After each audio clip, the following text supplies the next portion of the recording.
So I just started dating. I got divorced 3 years ago. So I started dating 2 months ago.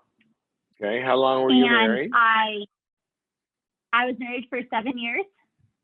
Okay. 3 years ago. Started dating 2 months ago. So you took some time and did some recovery and worked on yourself and all that.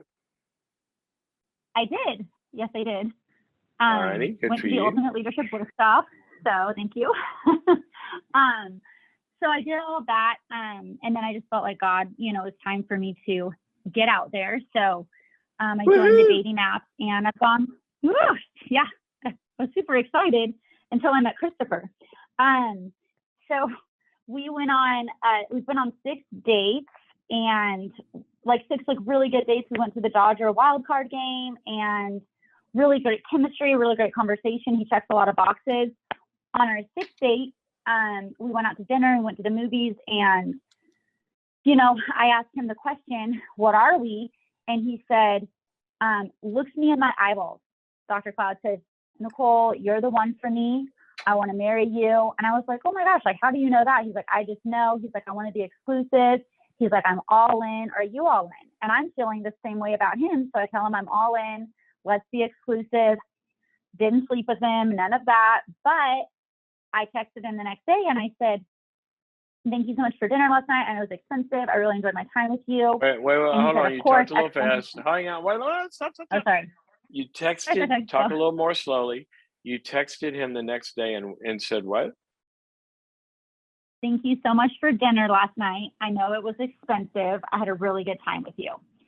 And then he texted back, of course, it was a great break from the chaos that is going on in our lives.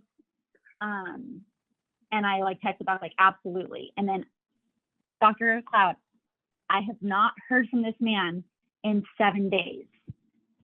So I texted him yesterday and I said, hey, Christopher, smiley face. I know you have a lot going on and I'm 100% wanting and willing to be flexible, but I have a lot going on too. I don't want to pursue this if you're not interested. Maybe you just don't like texting or talking during the week. But if we are all in and you want to wait a minute, hold on a second. Let me get my facts straight.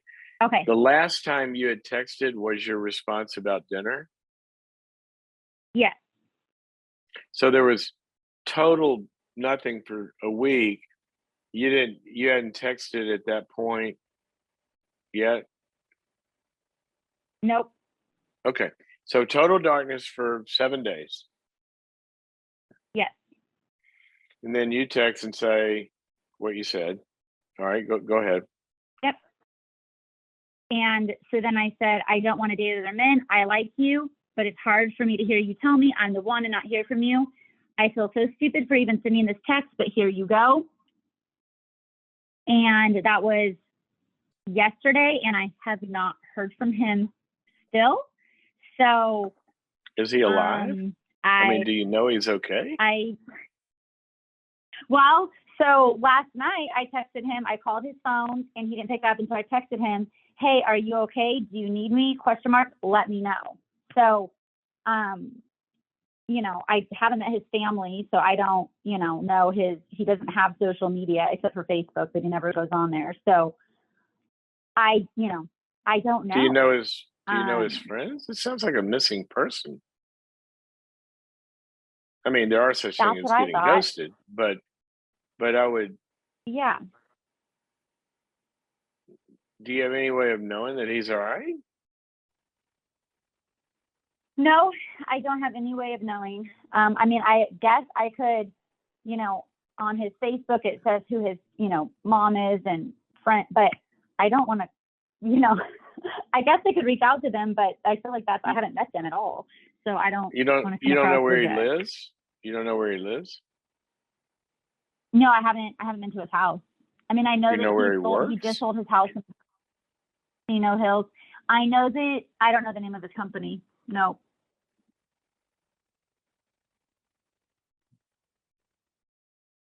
Wow.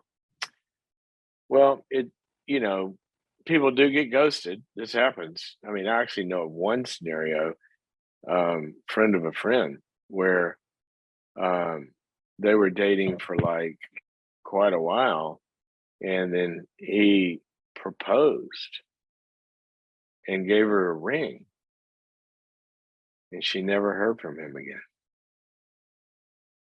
Wow. So it's not Yeah. outside scope of reality. It does happen. But I mean, it also happens that, somebody slips and falls and hits her head and is unconscious or something. I mean, it's all you haven't. We don't even know where he is, right? So that's why I bring that up. But let's assume he's okay. Okay. Um, Okay. it is possible to conceive of a scenario where, oh, I hate to say this because I don't like this. It's so impossibly possible. It's possible to conceive of a scenario where he's a good guy, whatever this tapped into, he's scared himself and he's regrouping. But I don't even like that possibility, even though it is possible. I don't like it because even if that's true, what that says about his readiness for being in a relationship is like dooming. It's like anybody that would do this consciously is just not ready, probably. Even if he came back and said, I'm sorry, you would at least, this is a huge yellow flag that you would want to take a long time to work out. You follow me? I do. So Thank you. I just don't like it, period. I can't find anything in here that I like. I mean, that would, from a guy that's stable enough to get married. Now, maybe he's a good guy and he's wounded and he's got some smothering fears or phobias or whatever this tapped into that he's got to work out. And maybe at one point he could get over that. That happens. But I still don't. But at this point, to say in any kind of probability, this is a guy that's ready for a serious commitment when he won't even respond and say, look, I scared myself or I got to thinking I'd like a couple of days. But just to ghost you? No way. I would not. I mean, I'd pull in the lines. Thank you.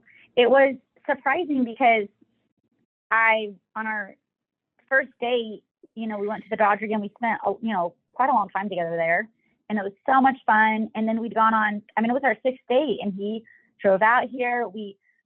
Definitely checks off a lot of boxes.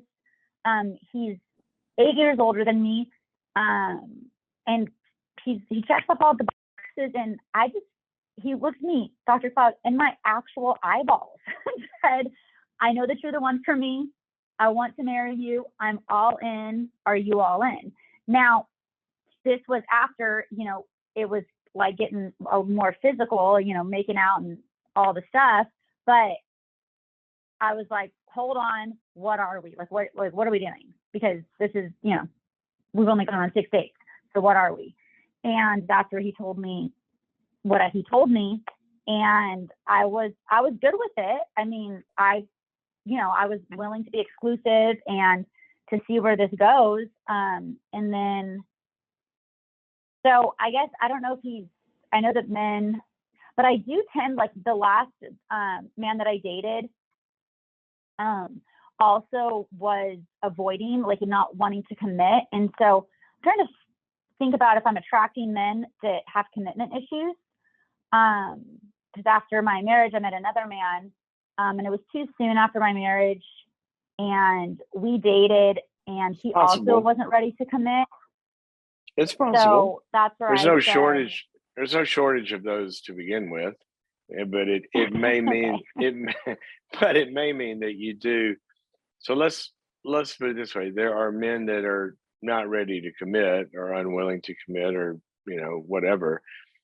That just is a pool of people, right? That exists. There are dynamics that make that kind of person attractive to somebody, in the beginning instead of seeing it and running away. And that may be something you want to get with a good therapist and talk about. What is it that I start to, it's sort of like the log in the eye that I began to show with, why am I blind to some things that I should be seeing? That there are signs, sometimes confusing longing for love, sometimes not really evaluating your feelings after you're with somebody to was that just infatuation, or do I really feel some kind of contentment or fulfillment inside after being with this person? That's a confusion that people make sometimes. And so, yeah, you might want to look at that you might not be able to spot them soon enough, but I wouldn't worry about attracting them on a first or second date. There's they're just out there. Do you think that I should feel bad for talking to other men on the dating apps right now and going on dates? Not at all. Okay, because we said we were going to be exclusive, and I was willing to do that, but I haven't heard. Yeah, from but him, you didn't know. and I have You these didn't other know men. exclusive. You didn't know exclusive meant that he was going to exclude you from his life. That's not what exclusive means. This is Okay, thank what do you. you? Okay, if you feel bad, send him another text and say, you know what, you got 3 days to respond, or I'm back on the market. You could do that, or you got 1 day. Is that give him is 3 that days. too needy? Is that too? Because I sent him a text and then I called him? Is it? Do I seem like a psychopath if I text him again? No, I would say. Because I would men say like at this to point, chase, I'd say or is that at this kind of- point, I'm concerned for your safety. Just at least let me know that you're okay. And I'll never call you again. But if I don't hear from you, I'm concerned for your safety, and I might have to call the police and do a missing persons thing or something. I don't know. But no, it's not needy to want clarification from a guy that you just had a very serious connection with and has disappeared. That's not needy at all. and That's it's not me self-respect. chasing him, or okay. No, you're just asking for reality. RSVP, dude.